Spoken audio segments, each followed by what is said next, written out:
All right, welcome back. Today, I think it's going to be a front-end day. Because right now, this is what the app looks like. This is the home screen.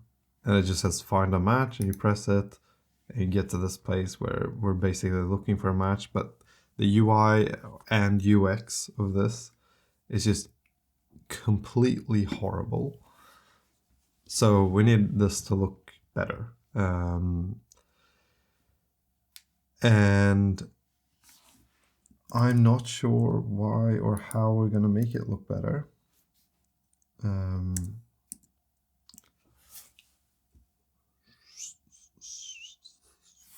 Wait.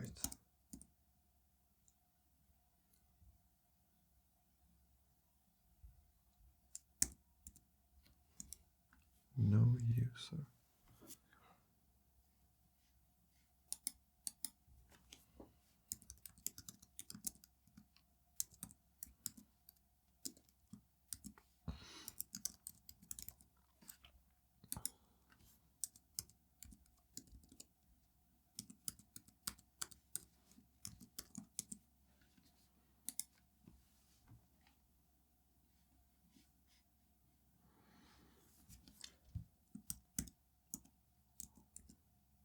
Okay, yeah, I'm not really sure how we want this to look. Because it probably should be a better like homepage for the app. Right now, I think it's just literally like just a button. I don't think the button does anything other than open up the call page. And the call page also needs a revamp because the actual call looks the way that it should, but the call page doesn't look the way that it should. So we need to set that up.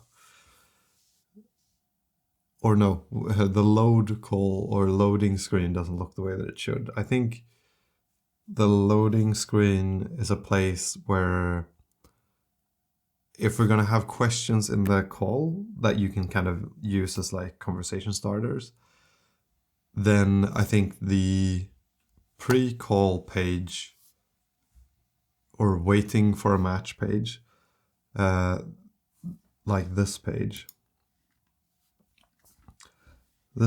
could have like a deck of cards or something where you can just swipe through different questions, or maybe you could have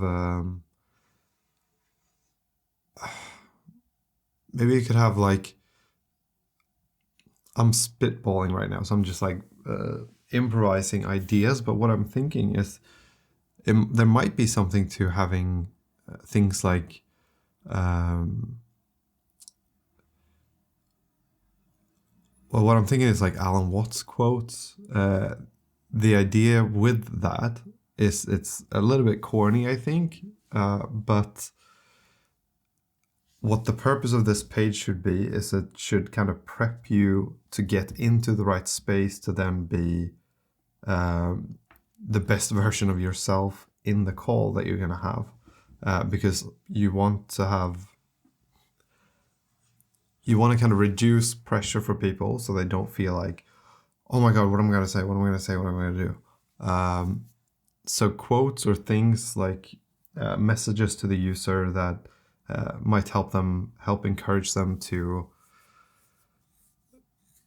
not try to be anyone else and just try to be yourself and all that sort of stuff, I think is good. But the way to do that, I don't think, is by doing the typical age-old stuff that we've all heard, which is just like, just be yourself, because I don't think that helps.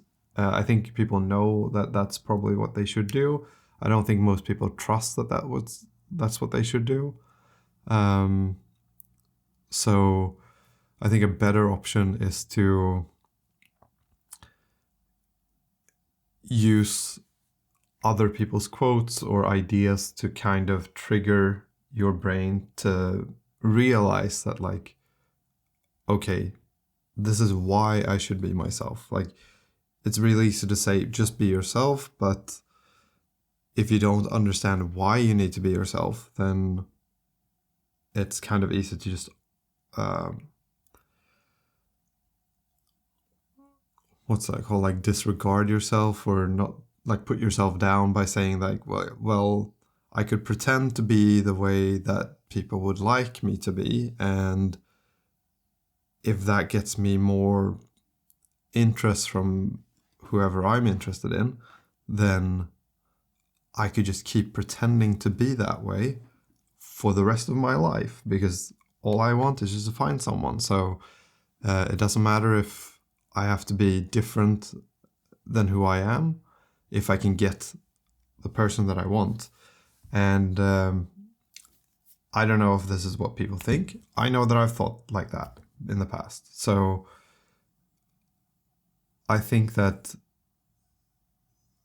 using something to kind of help people get into the right space before a call, just sort of show why you want to be yourself. Like reasons for being yourself is simply that it will be exhausting at a certain point not being yourself. Like if you're not yourself when you're talking to someone, then even though it's kind of hard to maybe understand that from the start, you're not going to be able to live a life. Let's say that you think that the person that you're going to talk to will probably like camping, let's say, and you think that everyone likes camping. So you're like, well, if I want to find someone, I have to pretend that I like camping. And you hate camping. All you want to do is just not go camping. Maybe you like other things. And in that case, if you pretend that you like camping, then yes, you might attract the person that likes camping, but you're also going to end up in a life where you have to go camping. And maybe at some point you'll end up liking camping. That might happen. But starting out in a way like that, where you pretend that you like something that you actually don't like at the current time, then you're kind of setting yourself up for just getting exhausted at some point, trying to live up to this idea of who you think you have to be for this person to like you. And if you're not like that, then you will lose that person, you think. And so all of your self-worth kind of becomes attached to the idea that you have to be a camper to deserve love, or however that works. But the reality, I think, is that the more authentic to yourself that you can be, I think the most attractive thing to the most amount of people is authenticity. So like if you can be authentic and be yourself and not try to be something else, then that will be the most attractive to the most amount of people. Even the camper will think that it's attractive with the person that really enjoys just watching movies or something and doesn't enjoy camping. Like the camper might actually enjoy that person more than the person that pretends that they like camping but actually doesn't like camping. Just because I think it's like a natural law of the universe that people are drawn to people that are authentic. So like, and I think this works with everything. Like as soon as you notice someone that, at least that's how it works for me, when I talk to someone, and I do this too, everyone does this.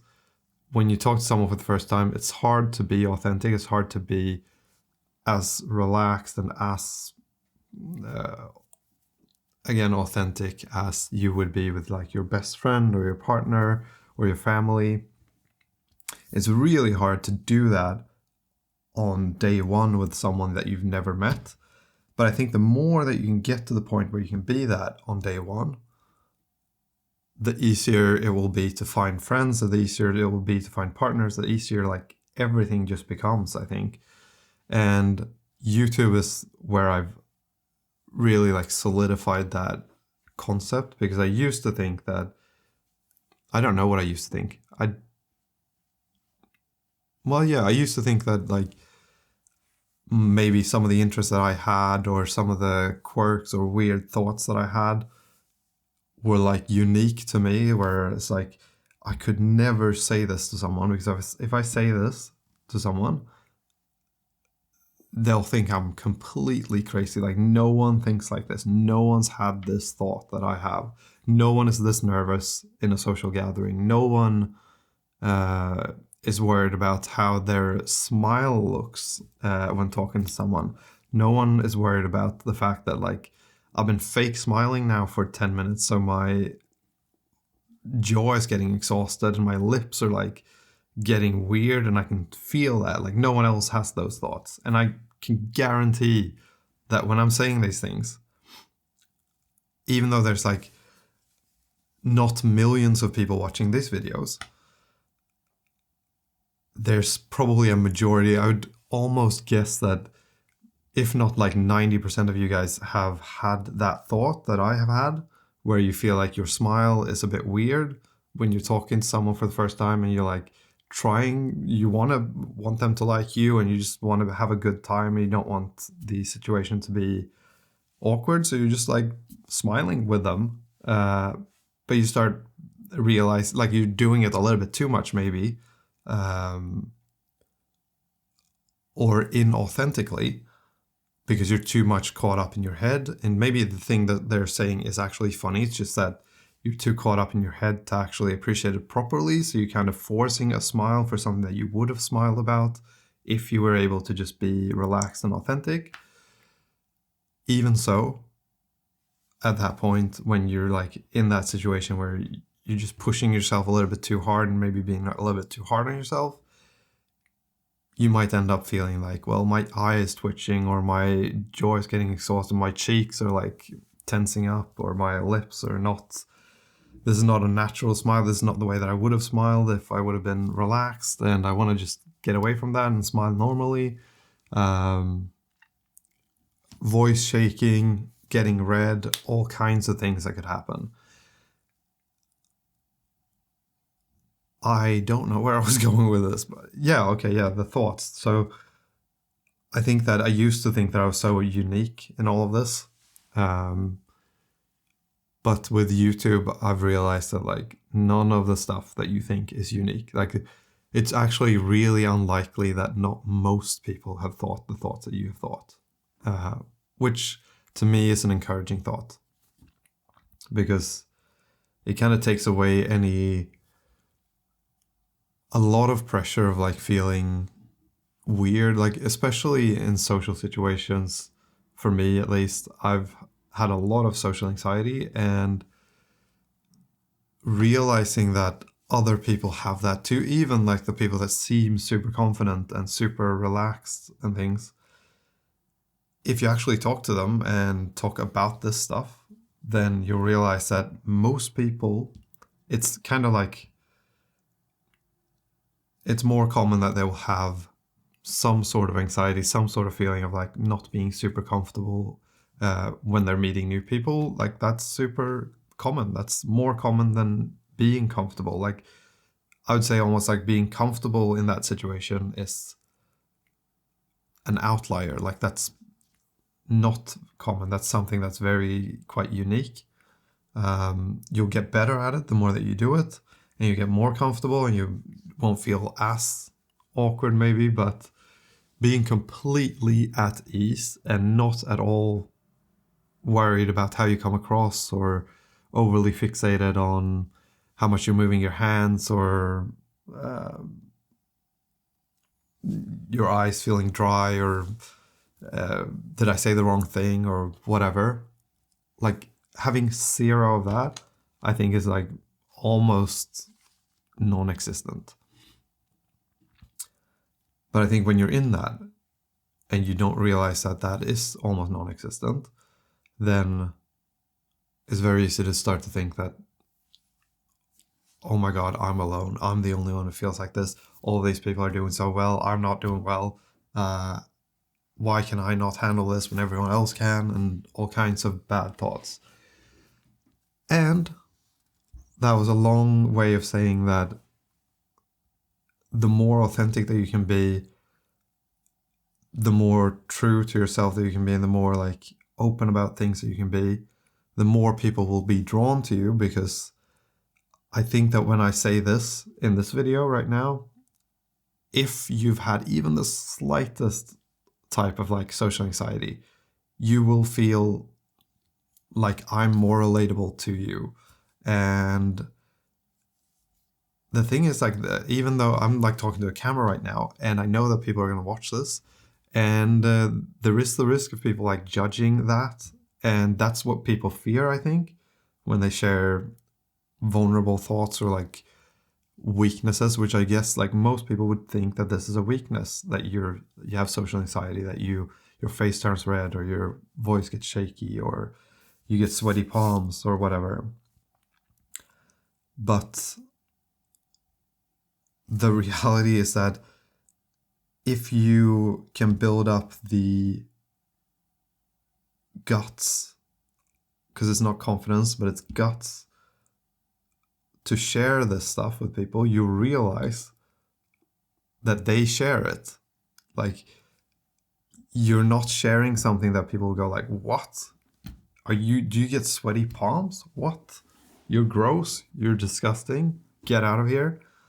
But what will actually happen is that you will share something that is vulnerable, and that puts you in a vulnerable situation where you're like, I'm nervous. This is hard. My palms are sweating.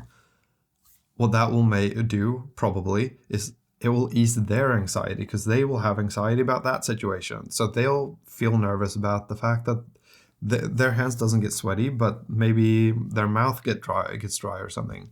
And so they're nervous about that. But when you share that your hands get sweaty, they'll feel comfortable, like, oh, what? He's nervous, or they're nervous.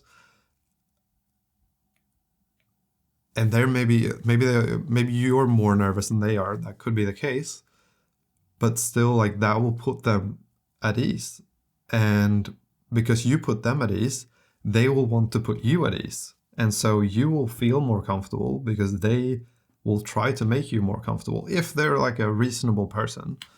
And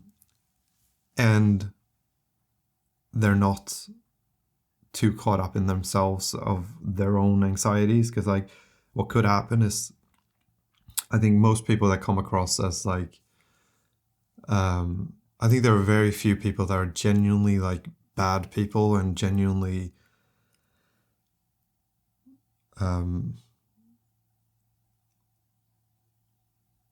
have bad intentions and want to hurt other people, or like the classic thing of like, what's that called even? Like I'm thinking like bitch face thing, where you see someone, you feel like they're super like douchey, or like up themselves, and they don't want to say hi maybe, or they look at you in a weird way, or whatever. I think most of that has nothing to do with them actually having like genuine bad intentions towards you, or like wanting you to not do well or whatever. Some people do have that, but I think most of it is just people being self-conscious and nervous, and it just comes out in that way. Like someone who, let's say that you share that your hands are super sweaty and you're super nervous. If someone's not in the right place and they're not ready to expose something that deep or something that vulnerable about themselves, then what could happen is they could respond negatively to that. They could be like, I don't know, I have no idea. I never tested this on someone. I've never said something like this to someone. I've had a bad reaction back. Every single time that I've said something like this, I've always gotten positive reactions where people are like, I'm super nervous too, or I have this thing that I'm thinking about right now, or I have whatever. And I think that's how most people react. So that's something to keep in mind. I think that's something that I would have wanted to hear or needed to hear back in the day. I don't know how much it would have helped, but the more that you try to hide it, the less authentic you are, and the less people are kind of attracted to you, if that makes sense, I think. So by owning your insecurities or your anxieties, you automatically kind of draw people towards you, and the people that aren't drawn to that are probably not the people that you want to draw in anyway, because if you share something vulnerable with someone and they're like grossed out or doesn't want to be there or whatever, first of all, they're going to be the minority. It's not going to be the majority of people. And do you really want a person like that around you anyway? That's really easy to say, very easy to live or do, because obviously sharing something vulnerable and having a bad reaction to that is not fun. But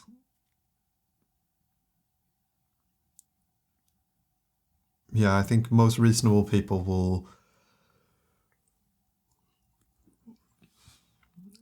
will connect with that even more, and that's what I want to do in the app.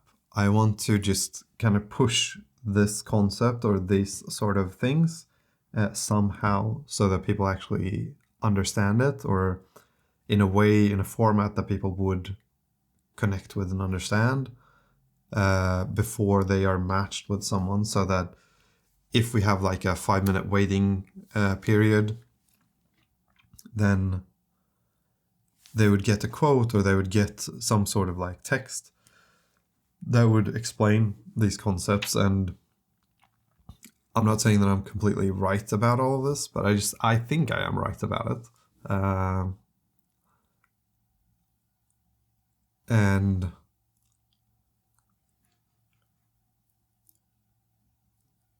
yeah, I think it gets a little bit less scary too, because like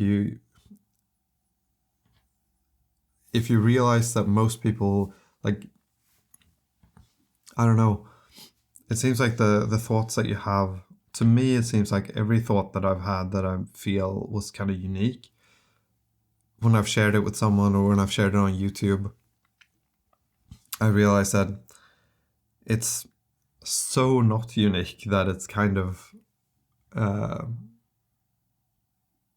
it's almost scary how not unique it is. But that then also becomes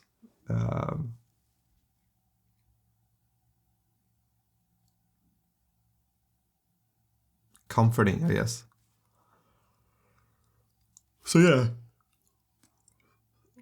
that would be the ideal. Having this wait screen actually load in some way, but also show some sort of quotes or ideas to people to kind of prep them to get them in the right state, so that you're not caught up in like, okay, I need to be this, this, and this for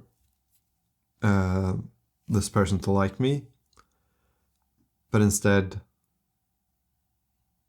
you want to kind of pull them back from that, so that instead of being out in like, I want to be this, this, and that, you want to pull them back into like, who am I? And just accept that like some people aren't gonna like you, and that's okay. You can't, every person that you talk to will not like you. And if you can get okay with that state, then going into the conversations, especially when you don't see the person, you just hear the voice, it means that you might be better able to just be whoever you are. And that will probably come across better, I think.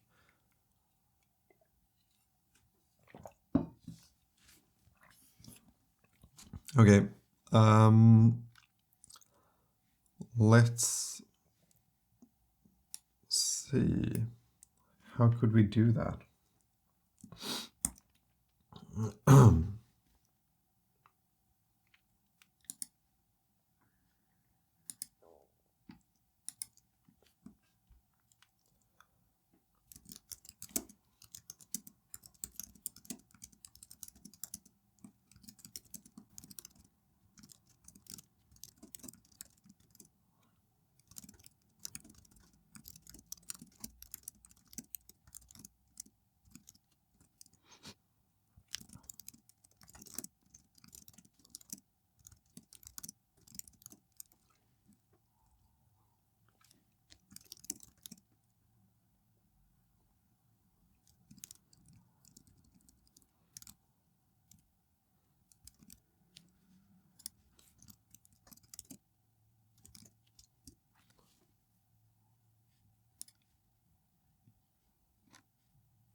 Okay, I'm trying to figure out like what should this page say. What I was thinking is have several quotes that will like be flipped through, so that like let's say that you have 100 quotes, and then you have a random quote generator that just like selects one of those random quotes, and when you're waiting, you'll get a new quote every single time, or at least for 100 times. But that could be something for the future. But I also like the idea of just having like a little prompt like this that will prime the user to set them up for the right mindset then going into the conversation. The right mindset might be the wrong way to put it, because maybe this is not the right mindset. I don't know. But I think this is a helpful mindset at least. But I don't know like if this is good, or if it's confusing, or if it's just cliche, or if it's just bad. I don't really know. But Wu Wei is something that Alan Watts talks about that's resonated a lot with me and a lot with what I was talking about previously. And it means effortless action, or actually means like non-doing. It's hard to translate, I think, but it's something like effortless action, I think, was the best explanation for it in this context. And the art of not forcing anything. So you are who you are, and they will be who they will be. You like what you like, and they like what they like. You might not be what they like, and they might not be what you like. Some people like cats, some people like dogs. You can't be a cat and a dog. You can't be red and blue. So look for the path of least resistance, the conversation of least resistance. With the right person, it's easier, feels more natural, less force is needed. Don't be you, just be. And so I'll explain kind of my thinking about why I put it together like this. So what I want is to get people out of the state of like, I need to be this and this and that to attract someone. And I want them to get back to like,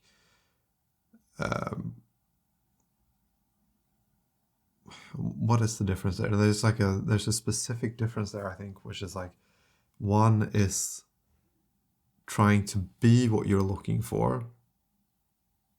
So like basically trying to match what someone else is looking for. And the other, where I want to put people, is trying to look for what they want. Like, don't try to be someone else's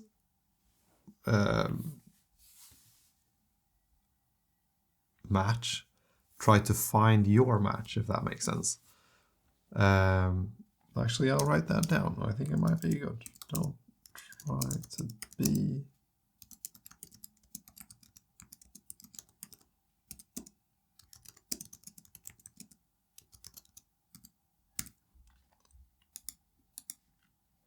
Okay, so don't try to be someone else's match. Try to find yours. I think that's a pretty good, like, concise way of saying what I want to say here. And it's basically the art of not forcing anything. Don't try to be something that you're not. Don't try too hard in the conversation. If you're trying too hard in the conversation, then the conversation is probably not working. Out of multiple reasons. It could be that they don't put enough effort back into it for it to become like a nice flowing conversation. And that also means that they're not as interested, or they're not engaged enough to actually put effort into it, or maybe they're not worth the effort, because if they're not going to put in effort, then why should you? And you are who you are, and they will be who they will be. So you can't really change who you are, and you can't change who they will be, and you will like what you will like. You can't change what they will like. So that's why I put that in there. And then you might not be what they like, and they might not be what you like. This is just, again, just iterating, like trying to set that up, that it's okay, that because you also have things that you like. And it's good to keep that in mind, because sometimes when you're in these sort of situations, it can feel like you you are what they don't like, and you forget that there are things that you don't like, and there are people that you won't like because of the things that you don't like. And so if someone else doesn't like you because of one of those things that you have that they don't like you like red and they like blue, and they can't deal with the fact that you want to wear red all the time, it just, you can't help that. You can't do anything about it. And that's the thing. Like, some people are cat people, some people are dog people, and you can't be a cat and a dog at the same time. So I think that's also a pretty good thing, I hope.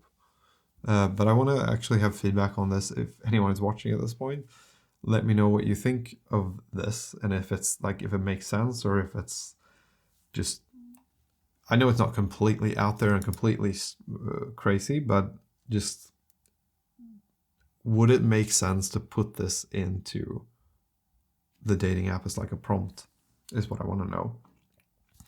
And I know that you don't know the right answer to this, but just say what you feel. If you feel like, oh, that's probably a little bit too deep, maybe it would discourage you from going into a conversation. All that sort of stuff, all that feedback is really valuable, so just let me know. But yeah, some people like cats, some people like dogs, and you can't be a cat and a dog at the same time. You can't be red and blue. I don't know if this works, if people understand this, but what I'm thinking here is like, if someone likes red, you can't be red and someone else likes blue, you can't be blue and red at the same time. Because I think what a lot of people do, me included, is it's easy to adapt and go with like, okay, this person seems to really like dogs, well, I'll talk about how much I like dogs. When the reality of it, if I go back to like, who am I could never see myself having a dog. So yes, I could appreciate things about dogs. There are things that I like about dogs. There are things that I think would be beneficial, but sometimes you can end up in this place where you sort of start talking about the positive things about dogs because you realize that this person really likes dogs, and that's a way for me to connect to that person. But you don't think about the fact that, well, in the future, if you take this, like if you extrapolate this, then at some point we're going to get to the question of like, well, maybe they really want a dog, and I'm actually scared of dogs. I can appreciate things about dogs from a distance, but maybe I'm scared of dogs. I was bitten maybe when I was a child, and now I am super scared of them, or scared of cats because I was scratched as a child, something like that. Whatever it might be, I might actually have like a genuine fear of them. That would mean that I will never be able to have a dog. And so if I then talk to someone pretending, or not pretending, but just like saying the stuff that I do like about dogs, because I might be able to appreciate them from a distance, it might seem to that person that, well, this guy really likes dogs. You want to get a dog at some point. And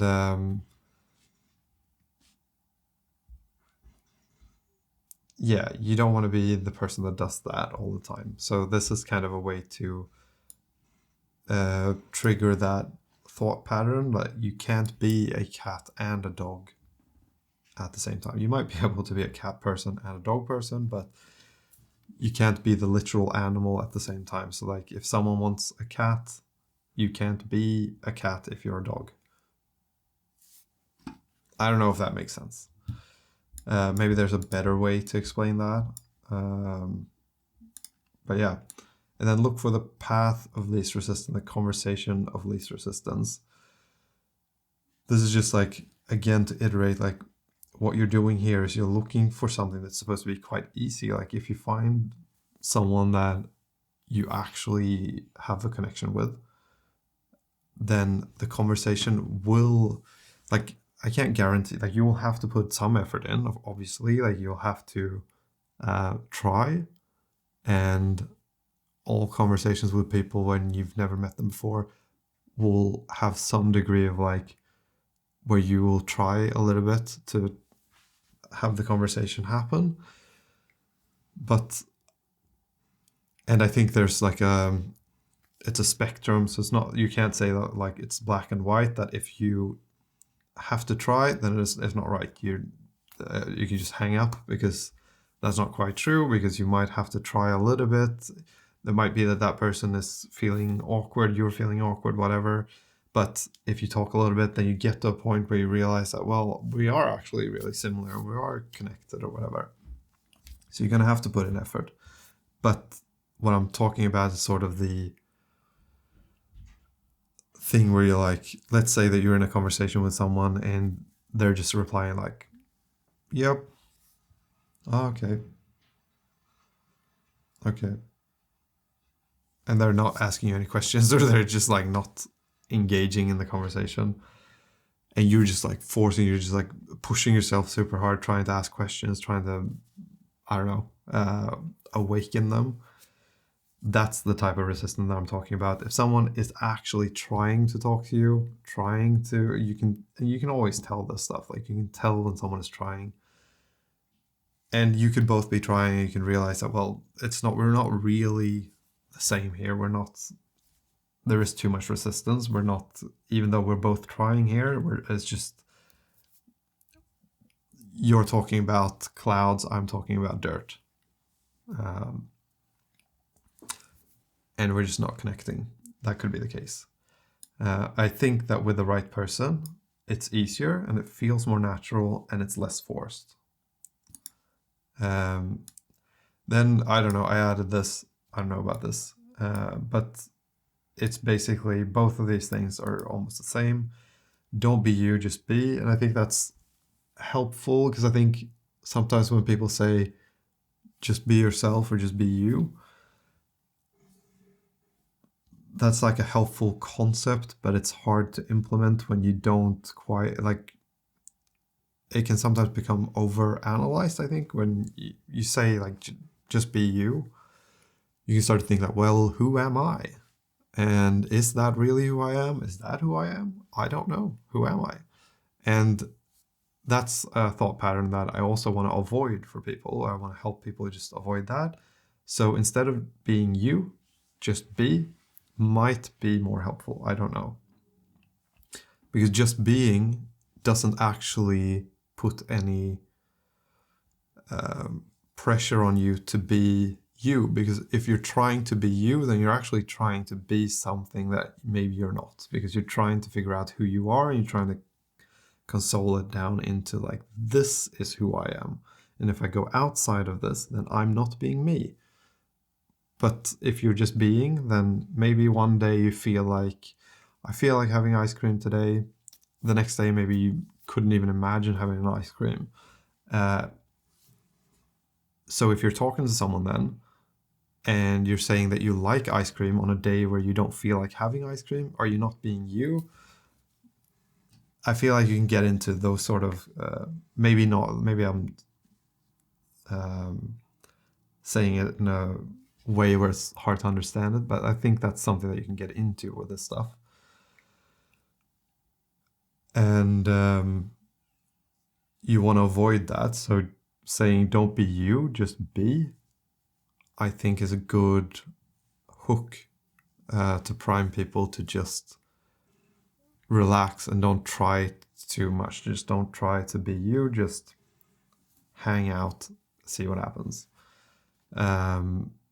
Similar with this thing, like, don't try to be someone else's match, try to find your match. And that's again a way to just get out of your head and get outside and look for, like, a really good help for social anxiety is to try to shift focus. Like, when you're realizing that you're thinking about your face turning red, or your fingers shaking, your hands sweating, or whatever, all of that stuff is you focusing on yourself and not focusing on the other person. And so helpful ways to deal with that is to just have these mental hooks for yourself, or reminders that, okay, if you notice this, then your brain will be thinking like, how do I get out of this? How do I get out of this? How do I get away from this? And because you're thinking that, you will probably be able to remember that the way to get out of it is to focus on the other person. So just as much as you can, just deeply focus on that person, focus on what they're saying, focus on their face, focus on whatever they're doing, all of what they're doing. Just try to, similar to like how you're watching a movie. When you're watching a movie, you get so like involved in it that your world becomes the movie. Like you forget your body exists at some point during like certain movies, and that's what you want to get into when you're talking to someone, because that's really, if you think about the experience of talking to someone,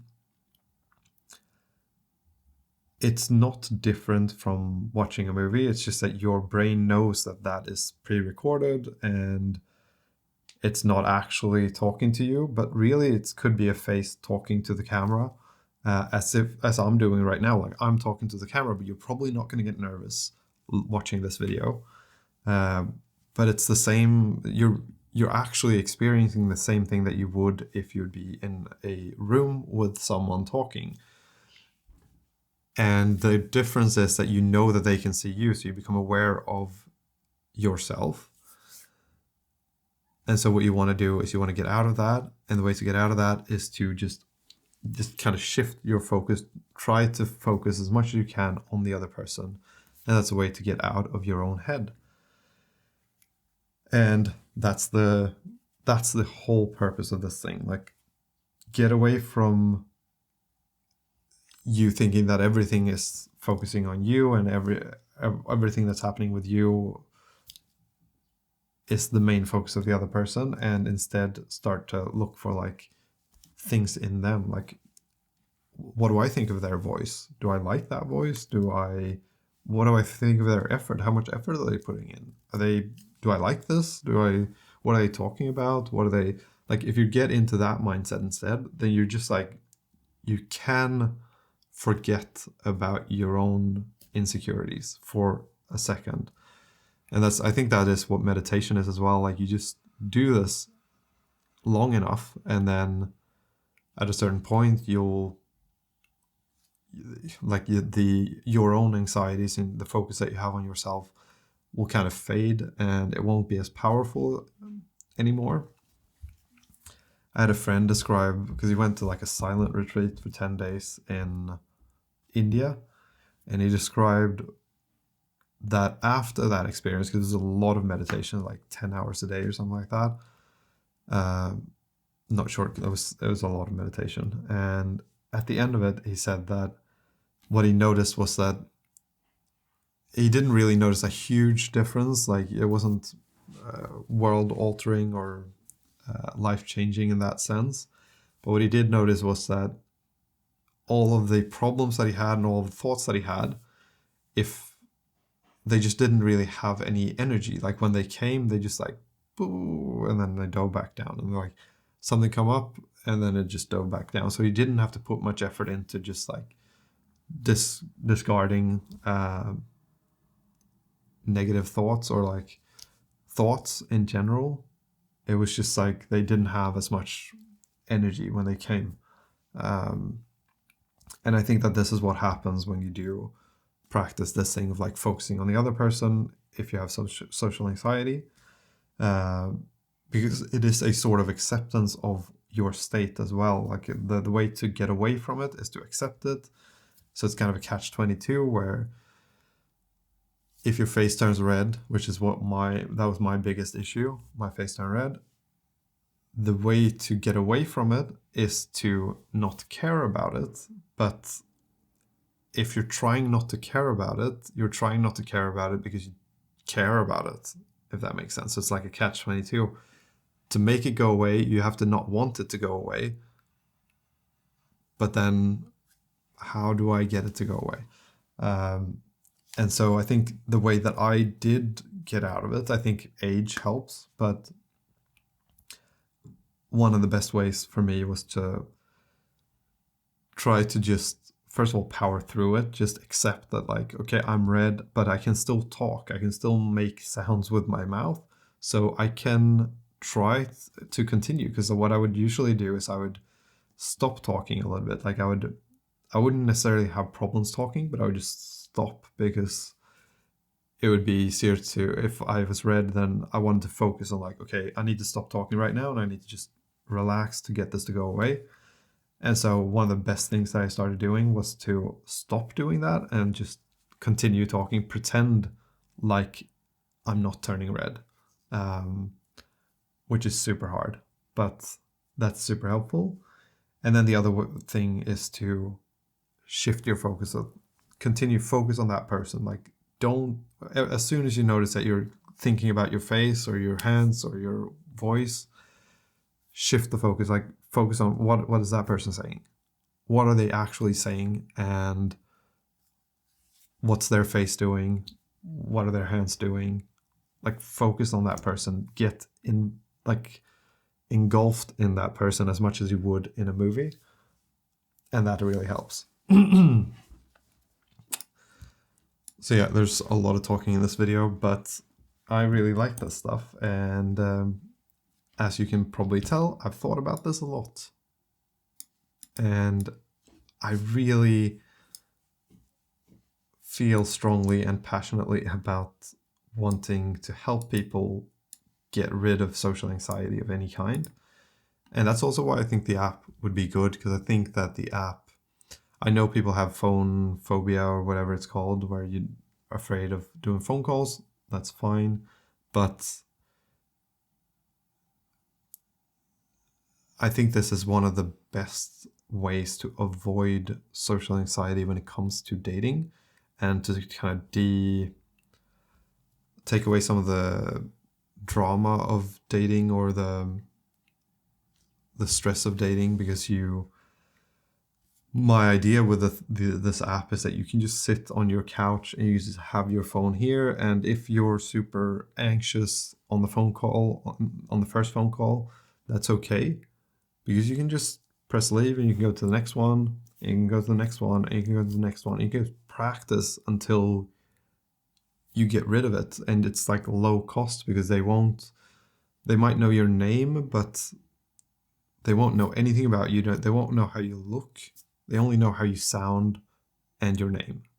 And it's unlikely that they'll find you. I might even do a thing where like you don't see the name even, because I want it to be like as easy for people as possible to just let go of who they are and focus on the other person and actually finding a connection. And I think having your name or having details about yourself kind of puts you in a state where you have something to live up to, or you feel like you have to be a certain way to maybe not embarrass yourself or lose face in the world. But if you just have voice, then it doesn't really matter. And you could even do a thing where like you can decide afterwards, do I want to show the person that I talk to my pictures or not? If I want to, then I can press yes. And if I don't want to, then I can press no. And it means that you can remain completely anonymous for it, which would really help, I think, for some people with anxiety when it comes to dating. And I think talking on the phone is very close to dating in real life. Like it's very close, and it's way better than texting, I think. And it's just, yeah, I think it's a good idea. I think, but I don't know. Anyway, something like this, I think would be good to have, but maybe not as much. What's that Yoda quote? Train yourself to let go of everything you're afraid to lose. I like that quote, but we're probably not going to use that. Train.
All right, I'm gonna have to get going now. I didn't really get far, but we have this now so that when you're waiting for the next call, this is not what it's gonna look like, I don't think. I think we need to have some sort of progress indicator that's like finding a match so we know that we're actually doing something on this page, because otherwise you might end up on this page for 10 minutes and you just like, did the app break? We should also have like a back button so that you can, if you don't feel like waiting, then you can press a back button. That could be the case, but I think this is what I kind of want, like a little quote that you can read that will take you a little bit of time to read at least, and that you might want to read multiple times. I don't know.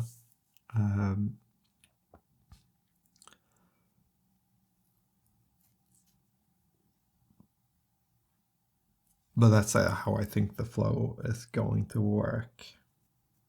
Maybe.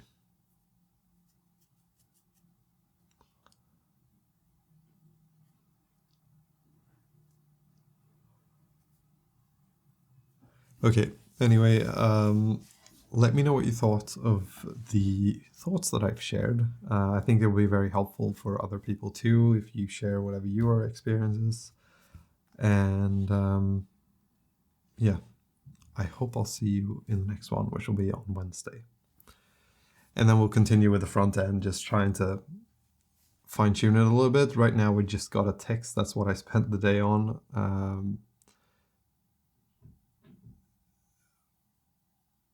But next time we'll probably get to actually figuring out what the flow will look like a little bit more, also what the homepage will look like.